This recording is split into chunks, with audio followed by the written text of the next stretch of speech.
Shalom.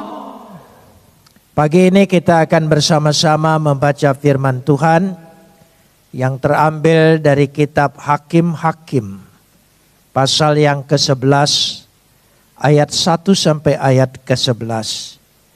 Hakim-Hakim pasal 11 ayat 1 sampai 11. Kita akan membacanya saling sahut bersahutan. Saya akan awali ayat yang pertama. Jemaat menjawab ayat kedua dan seterusnya, saling ganti bergantian sampai tiba pada ayat 11. Adapun Yefta orang Gilead itu adalah seorang pahlawan yang gagah perkasa. Tetapi ia anak seorang perempuan sundal. Ayah Yefta ialah Gilead. Ayat 2. Juga istri Gilead melahirkan anak-anak lelaki baginya. Setelah besar anak-anak istrinya ini, maka mereka mengusir Yefta. Katanya kepadanya, engkau tidak mendapatkan milik pusaka dalam keluarga kami, sebab engkau anak dari perempuan lain. Maka larilah Yefta dari saudara-saudaranya itu dan diam di tanah Tof. Di sana berkumpullah kepadanya petualang-petualang yang pergi merampok bersama-sama dengan dia. Beberapa waktu kemudian, Bani Amon berperang. Dan ketika Bani Amon itu berperang melawan orang Israel, pergilah para tua-tua Gilead menjemput Yefta dari tanah Tob. Pada Yefta, mari jadilah panglima kami dan biarlah kita berperang melawan Bani Amon. Tetapi kata Yefta kepada para tua-tua Gilead itu, bukankah kamu sendiri membenci aku, mengusir aku dari keluargaku? Mengapa kamu datang sekarang kepadaku pada waktu kamu terdesak? Kemudian berkatalah para tua-tua Gilead kepada Yefta, memang kami datang kembali sekarang kepadamu, ikutilah kami dan berperanglah melawan Bani Amon, maka engkau akan menjadi kepala atas kami, atas seluruh penduduk Gilead. Kata Yefta kepada para tua-tua Gilead, jadi jika kamu membawa aku kembali untuk berperang melawan Bani Amon, dan Tuhan menyerahkan mereka kepadaku, maka akulah yang akan menjadi kepala atas kamu. Lalu kata para tua-tua Gilead kepada Yefta, demi Tuhan yang mendengarkannya sebagai saksi di antara kita, kami akan berbuat seperti katamu itu. Maka Yefta ikut dengan para tua-tua Gilead, lalu bangsa itu mengangkat dia menjadi kepala dan panglima mereka. Tetapi Yefta membawa seluruh perkaranya itu di hadapan Tuhan di Mizpah. Kapot leha Adonai Elohenu kapot leha. Segala kemuliaan ya Adonai Tuhanku, kemuliaan bagimu. Pada khotbah yang lalu kita sudah belajar tentang Rut dan Naomi. Pelajaran yang kita lihat dari Naomi adalah masa lalunya dengan segala keputusan-keputusan yang salah dan keliru. Sehingga dia mengalami kehidupan yang sangat pahit. Dan dia tidak mau lagi disebut sebagai Naomi, tapi Mara, kepahitan hidupnya. Karena kepahitan hidup itulah dan Naomi mengalaminya sebagai satu resiko dari keputusannya yang salah. Tapi ketika dia mengambil keputusan untuk kembali ke Bethlehem, maka di Bethlehem ada penebus yang menebusnya. Sehingga dia memiliki masa depan yang sangat indah, yang sangat baik. Tidak lagi disebut perempuan yang dikatakan penuh kegagalan, tetapi dia menikmati masa-masa tua yang sangat indah. Itulah cara Tuhan memulihkan orang ketika dia kembali ke Bethlehem. Kembali kepada Yesus yang lahir di Bethlehem. Sejenak kita melihat masa-masa akhirnya pada masa-masa yang indah yang dialami oleh Naomi. Itu yang terjadi. Yaitu kita sering kali berpikir kalau masa lalu kita yang kelam, gelap, penuh kegagalan, sering kali kita patah hati untuk meraih kembali masa yang indah itu. Tidak ada kekuatan dan kemampuan dalam diri kita. Memang betul, manusia itu mudah patah semangat, patah hati, dan semuanya. Tetapi kalau kita serahkan kepada Tuhan, bukan kekuatan kita yang mengubah, tapi kekuatan Tuhan itu yang akan mengakhiri masa yang gagal tadi berubah menjadi sebuah kebahagiaan dan keindahan. Kita ingin melihat bersama-sama Rut pasal 4 ayat 14 dan 15. Kita lihat dulu. Ini untuk menunjukkan bahwa Tuhan mampu berbuat. Dulu orang berkata kepada Naomi, perempuan-perempuan yang ada di Bethlehem, Naomika itu satu nada yang sinis, menyindir dia dan memojokkan dia. Tetapi setelah dia kembali ke Bethlehem, ada penebus dalam kisah antara Rut dan Boaz. Lalu apa yang terjadi? Sebab itu perempuan-perempuan berkata kepada Naomi, terpujilah Tuhan yang telah rela menolong engkau pada hari ini dengan seorang penebus. Ini pernyataan yang jelas. Kita sanggup meraih kembali keberhasilan, kebahagiaan, masa depan yang indah. Karena kita punya penebus. Yesus namanya. Itu yang dimaksudkan dalam kisah ini. Sehingga dia sanggup mengubah, menolong. Ya, mengubah keadaan kita masa lalu, kita tidak lagi membelenggu kita. Tetapi kita dapat meraih masa depan yang indah. Dikatakan selanjutnya, termasuklah kiranya ya nama anak itu di Israel. Doa semua orang. Dari orang yang tidak mungkin punya keturunan. Tapi dia punya keturunan yang sangat termasyhur. Melahirkan Obed, Obed melahirkan Esai, Esai melahirkan Daud. Dan seterusnya sampai pada puncaknya Yesus Kristus. Nama yang paling indah di tengah-tengah dunia ini. Yang menjadi garis sisila untuk melahirkan Yesus Kristus, Juru Selamat. Luar biasa. Pada ayat yang ke-15. Sebab apa? Dialah yang akan menyegarkan jiwamu dan memelihara engkau pada waktu rambutmu telah putih. Keturunan darah daging belum tentu ya bisa memelihara kita. Tapi itulah janji Tuhan. Sebab menantumu yang mengasihi engkau telah melahirkannya. Perempuan yang lebih berharga bagimu daripada apa? 7 anak laki-laki. Orang asing, perempuan luar. Tapi bisa jadi jalan. Siapa yang bisa mengubah riwayat ini? Siapa yang bisa mengubah kisah ini? Siapa yang bisa mengubah perjalanan ini? Penebus. Dan kita punya penebus. Diingatkan setiap minggu pertama, setiap bulan.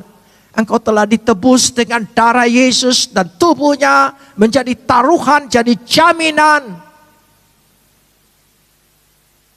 Karena itu kita tidak akan terbelenggu lagi dengan masa lalu kita yang silam. Amin. Kita akan meraih masa depan kita yang terbaik. Kita belajar dari kisah Naomi itu. Kita belajar juga dari kisah Rut. Bagaimana Tuhan mengubah kehidupan Rut. Seorang perempuan Moab yang dikutuk dan tidak termasuk jamaah Tuhan. Dan sampai berapa turunan pun tidak boleh. Orang yang terbuang. Tetapi meskipun kutukan yang begitu kekal. Karena dosa itu telah jatuh. Kutukan itu kepada manusia. Tidak bisa dihitung. Tapi karena penebus. Saya ingatkan lagi. Karena penebus. Mampu mengubahnya.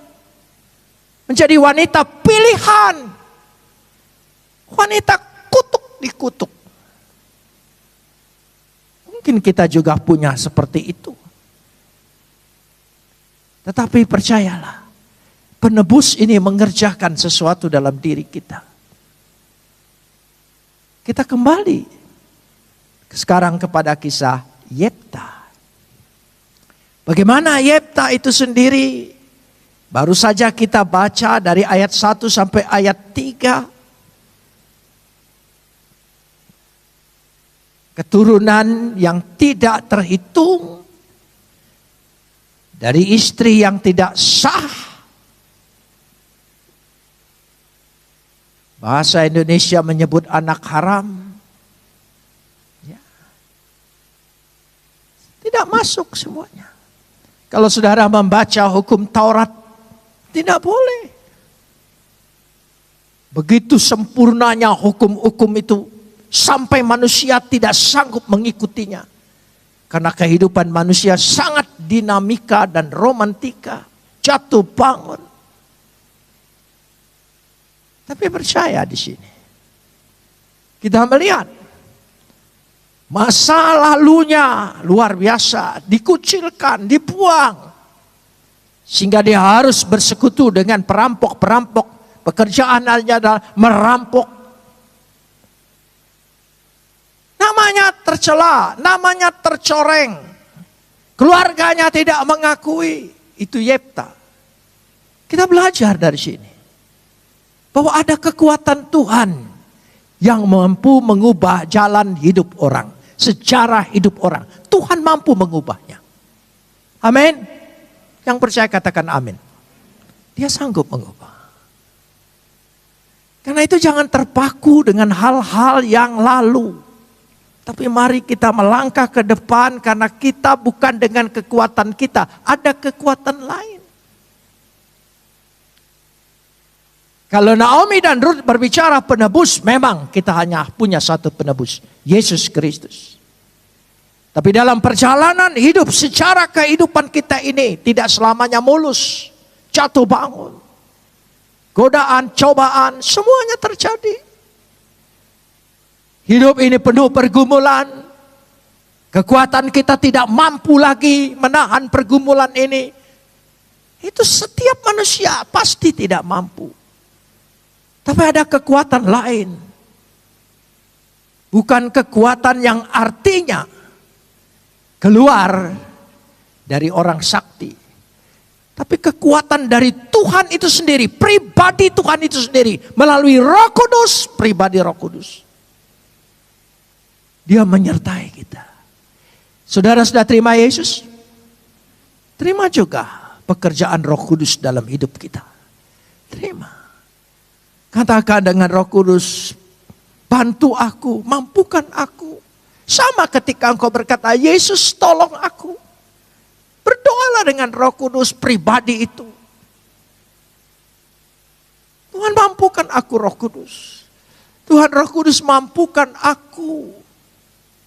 Karena engkau Roh Tuhan yang kekal dan mulia itu mengalir masuk dalam diriku, tinggal dalam diriku. Berikan aku kekuatan, kemampuan melampaui ini semua. Karena kita pikir kita tidak mampu. Memang betul pikiran itu. Itulah. Tapi namanya sejarah hidup tidak ada yang bisa menduga. Tidak ada yang bisa menduga. Ayat yang keempat. Telah terjadi peperangan. Di luar dugaan sama sekali. Titik balik. Dari orang yang membuang. Datang kepada dia, menyembah dia, mohon kepada dia. Minta tolong kepada dia. Dipermalukan. Tapi dari sejak awal sebetulnya pekerjaan ini sudah dikerjakan oleh Roh Tuhan. Sebelum engkau bertobat, Roh Tuhan sudah bekerja lebih dulu. Sebelum engkau mengambil keputusan, Dia sudah ada dalam dirimu. Dia mengerjakan segala sesuatu. Yesus tolong saya. Saudara sudah berdoa amin? Roh Kudus tolong saya, mampukan saya. Engkau sanggup memulihkan saya. Bukan hanya Yesus yang jadi jaminan. Tapi Roh Kudus itu sendiri, pribadi Tuhan itu sendiri menjadi jaminan dalam diri kita, dalam hidup kita, dalam perjalanan kehidupan kita. Dia berkarya. Karyanya tidak pernah habis-habisnya. Amin. Tidak pernah berhenti. Memberikan sesuatu yang baru terus. Kita percaya pribadi Tuhan Bapa, Anak, dan Roh Kudus. Itulah kita. Sehingga terjadi peristiwa yang dalam sejarahnya berubah sama sekali. Dari ayat 5 sampai ayat 11. Saudara melihat. Mengadakan perjanjian. Orang yang terbuang. Diangkat kembali menjadi panglima, menjadi pemimpin, kepala suku mereka. Mantan kriminal. Tapi karena pembaharuan Roh Kudus. Pembaharuan Roh Kudus, dia mampu. Dia mampu, dia lakukan itu semua. Sehingga terjadi peperangan melawan Bani Amun. Pada ayat 29 dari bacaan kita ini, kita melihat di sini bersama-sama. Ayat 29. Ya. Kita ingin melihat peranan inilah yang di dalam sejarah kehidupan manusia, dalam perjalanan hidup manusia, dalam pribadi manusia, dalam karakter manusia, pribadi Tuhan Roh Kudus itu.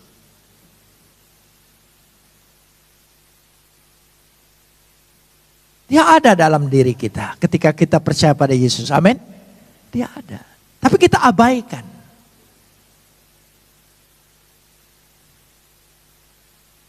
Mari kita lihat.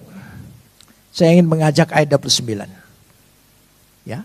Lalu Roh Tuhan apa?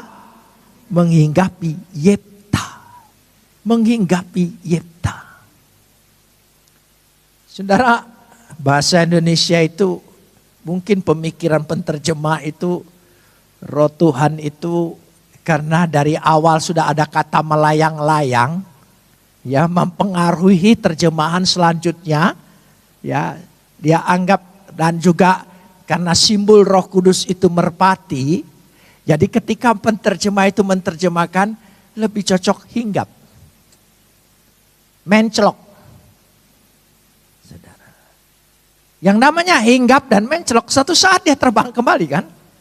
Tapi tidak demikian. Bahasa aslinya. Watehi al-yiftah ru'ah Adonai. Tehi. Yang diterjemahkan hinggap. Sebetulnya artinya hadir. Eksis. Hadirnya itu eksis dalam hidup kita. Tehi, ya, menguasai. Kata tehi dalam terjemahan lain meliputi. Kata meliputi berarti seluruhnya, seluruh eksistensi kita itu Roh Kudus kontrol. Ketika engkau berkarya, berusaha di kantor, di mobil, di mana saja.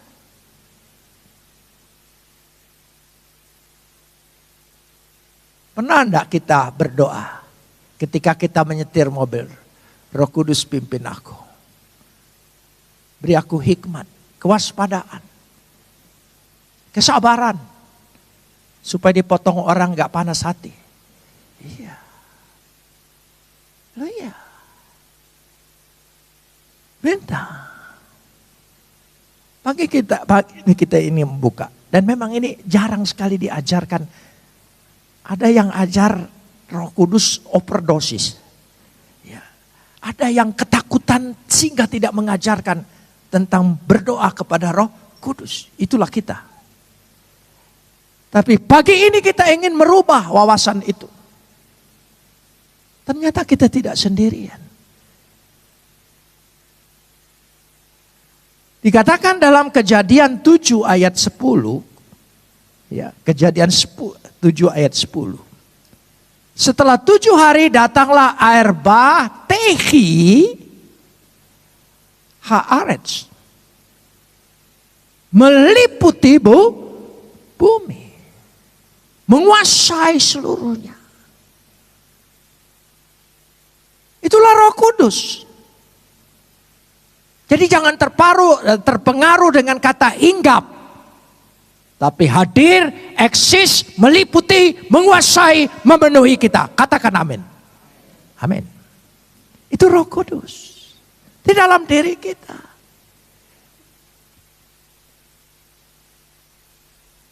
Sehingga penyertaan Roh Tuhan itu terus terjadi dalam seluruh tindakan kita. Apa kata Yesus? Aku tidak akan meninggalkan engkau yatim piatu.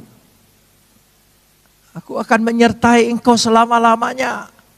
Aku ada di dalam engkau, engkau ada dalam aku. Itu Roh Tuhan yang datang dari sumber yang sama, Bapa. Kita lihat kisah bagaimana penyertaan Roh Tuhan selalu ada. Kita lihat dulu Hakim-Hakim pasal 6 ayat 34. Hakim-Hakim pasal 6 ayat 34. Ini kepada Gideon. Pada waktu itu Roh Tuhan Tehi menguasai Gideon. Menguasai Gideon. Gideon pergi perang. Melawan musuhnya. Menang. Karena Roh Tuhan menguasai, memberikan kekuatan. Apalagi kita punya pergumulan, punya musuh kehidupan, yaitu penderitaan, kesusahan, masalah. Minta Roh Kudus beserta dengan kita, menguasai kita, kita sanggup mengalahkan itu semua. Amin. Ya. Itu Gideon. Contoh lagi masih dalam kitab Hakim-Hakim. Hakim-Hakim 13 ayat 25. Hakim-Hakim 13 ayat 25. Bagaimana Roh Tuhan itu? Supaya kita menyadari betul bahwa sejak kita terima Yesus, ada Roh Tuhan yang menguasai kita, yang sering kita abaikan. Kita tidak pedulikan. Dikatakan di dalam Hakim-Hakim 13 ayat, mulailah hatinya digerakkan oleh apa? Roh Tuhan. Roh Tuhan memberikan inspirasi, menggerakkan, sehingga kita bisa mengambil keputusan yang benar dan tepat, memberikan hikmat, bisa melihat peluang-peluang yang orang lain tidak lihat, tapi Tuhan berikan terlebih dahulu lewat Roh-Nya kepada anak-anak Tuhan yang percaya kepadanya. Amin. Ya, sehingga usahamu bisa berkembang. Maju karirmu. Semuanya. Saya ingin berbicara tentang Roh Tuhan ini lebih lagi. Karena dari awal kekuatan Roh Tuhan itu dahsyat. Dari awal. Dari awal ciptaan. Temanya jelas sekali. Kejadian 1 ayat 1, pada mulanya Tuhan menciptakan langit dan bumi. Ayat 2 dia sudah berbicara tentang Roh Tuhan. Coba Kejadian 1 ayat yang kedua. Bumi belum berbentuk dan kosong. Gelap gulita menutupi samudra raya. Roh Tuhan melayang-layang di atas permukaan air. Saudara, ada beberapa hal yang perlu saya tegaskan di sini. Saya ingin kita mempunyai pengertian yang tepat. Wihaaretz hayeta tohua bohu. Wihose alfene tehom. Weruah Elohim merakefet alfene hamayim. Wihaaretz hayeta. Ada kata hayeta. Bahasa Indonesianya, coba kembalikan tadi. Bahasa Indonesianya belum berbentuk. Lalu ini punya pemahaman memang dunia ini kosong lalu berevolusi. Mungkin pikiran-pikiran itu masuk. Kenapa kita perlu Roh Kudus? Kebenaran manusia selalu ada celah.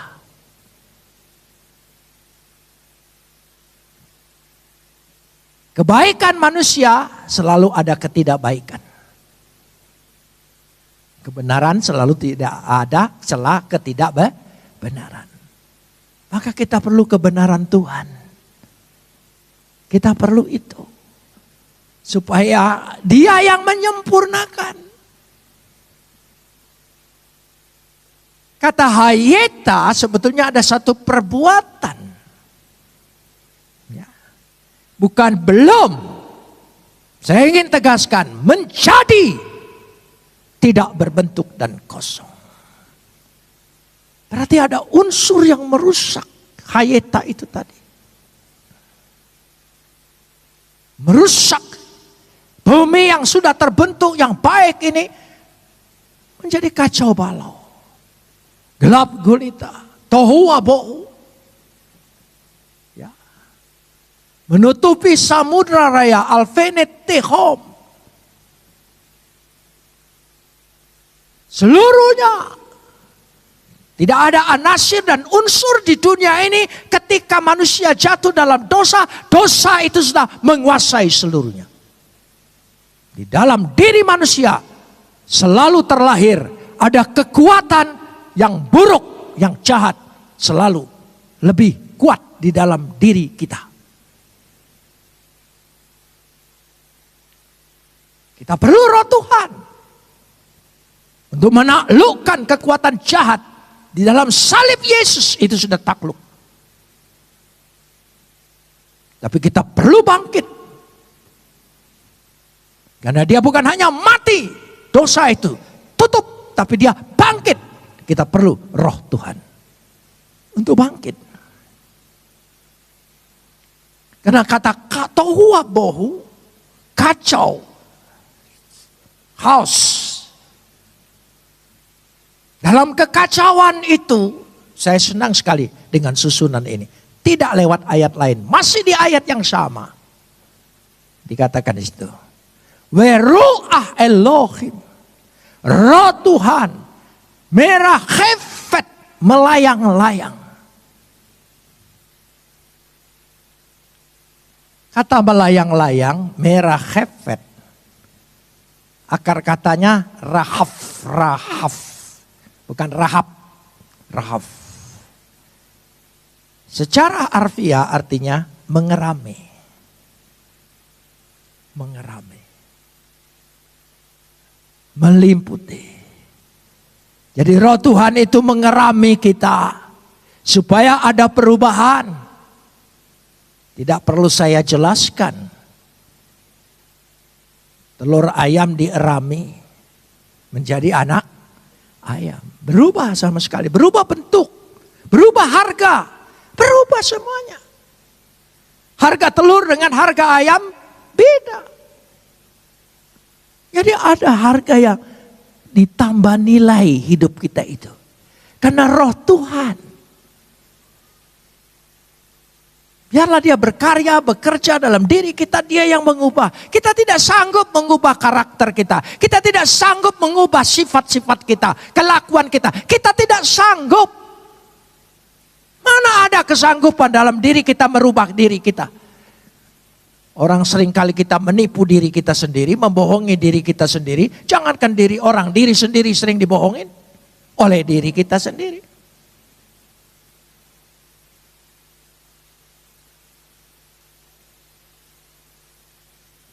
Jangankan orang lain membujuk kita. Orang diri kita sendiri membujuk kita. Sudah tahu dikasih tahu hikmat, tidak boleh. Kita bujuk, bolehlah, sedikit aja lah. Gitu.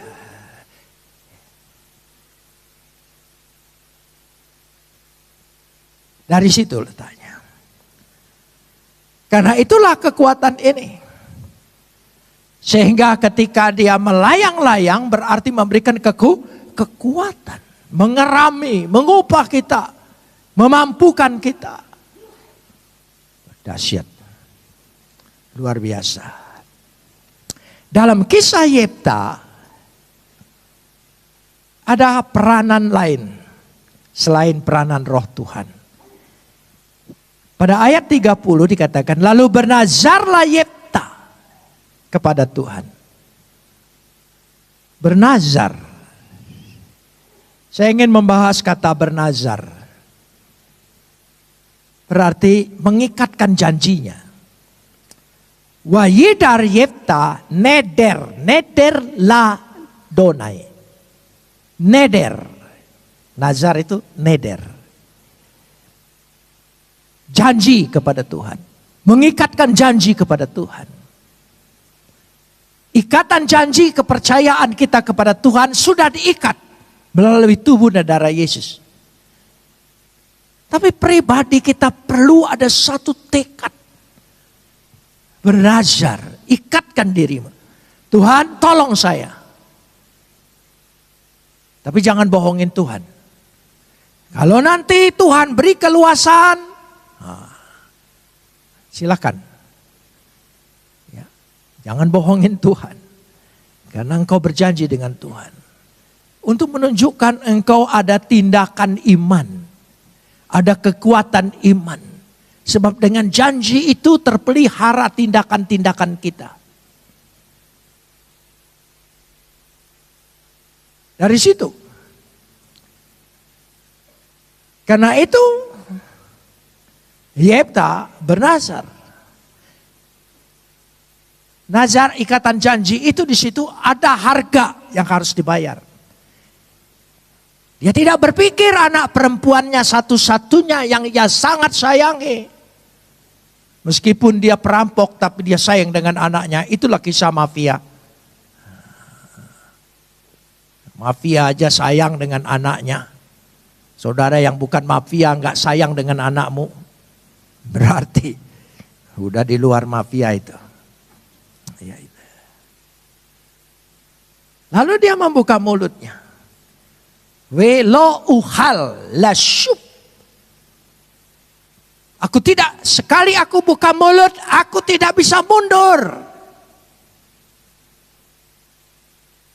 Karakter yang tadinya anak sundal dan sebagainya, setelah roh Tuhan mengubahnya, karakternya berubah. Sangat konsekuen. Pegang janji. Luar biasa.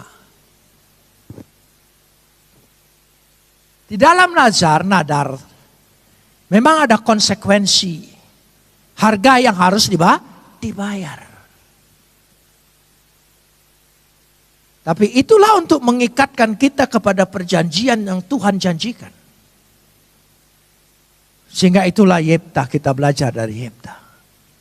Kita sudah lengkap belajar dari Naomi, belajar dari Ruth. Sekarang kita belajar dari Yefta. Artinya kita tidak perlu lagi takut